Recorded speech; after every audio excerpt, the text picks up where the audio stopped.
Hi guys, nandito tayo ngayon sa may Pasinaya, Katmon sa Tamaria, Bulacan. So, gagawa tayo ngayon ng update kung ano na ngayon ang situation at kalagayan ngayon ng Pasinaya Homes dito sa Katmon, Bulacan. Para dun sa mga hindi nakakapunta, makita rin nila kung ano ngayon ang mga bagong update ngayong 2021 to 2022 Pasinaya. Kasi yung iba is na turnover na, okay, kasama na yun sa amin, okay, nagkaroon na ng turnover. So baka makita nyo kung ano na yung mga situation ng unit ninyo.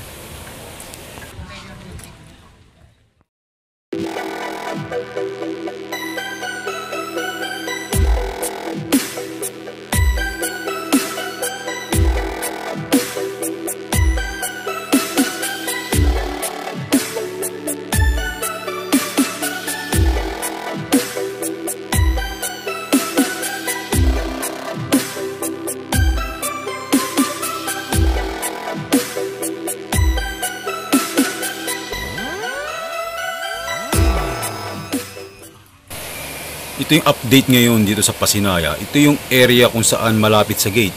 Kapag pasok mo ng gate, dire-diretso ka, ito yung makikita mong mga finish na unit dito sa Pasinaya. Okay? So this area, I think this is the block 6. Okay? So ito yung kahabaan ng block 6. So ito yung talaga mga finish na talaga yung unit dito. Ready for turnover na talaga. So kung meron kang unit dito, expected mo na talaga yan, dapat ma-turnover na sa iyo kasi gawa na siya eh. So nakikita niyo dito sa kaliwa, ito yung mga unit owners na for turnover na bibigyan na sa kanila yung susi. Pwede mo na i-check yung unit mo kung ano yung mga sira. Kasama na kami doon sa mata-turnover yung susi ngayong araw na to. So pwede kang gumawa ng punch list, okay, i-check mo doon kung ano yung mga pwede pa dapat na i-repair, okay, iayos. Kaya dapat ma-check mo ito para magawa ng solusyon. Okay, so makikita nyo yung mga design is pare-parehas lang naman. Okay, kung orange, green, yellow, isa naman ang design natin. So kung napasyalan mo na o hindi ka pa nakakapasyal dito, ito na mismo talaga yung update. Okay. Dito sa malapit sa entrance gate, maayos na rin naman talaga ang kalsada. Okay, so may kita natin, ayan. Yan, okay. May kita natin na gawa na siya. Itong area na to guys, ito yung malapit sa entrance, doon sa may guard, entrance gate na gagawin nila. Yan, makikita nyo. Itong nakikita nyo yung block na to is malapit nito sa entrance. Pagpasok mo sa guard, sa entrance, is yung left side siya.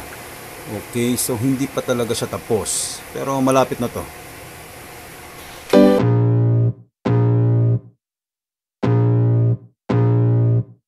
I can feel the blood creeping up from the heathens. Got will, got fight, got pride, got reason. If they wanna go eat, then you know I'm gon' feed them. If you're coming for me, hope you're ready for a demon. I got eyes in the back of my head, I'm seeing. Take me for granted and you know I'm leaving. I'ma take what's mine with the webs I'm weaving. I could take this crowd from seeing to believing. Got a taste for blood and my tongue keeps bleeding from the words I spit. So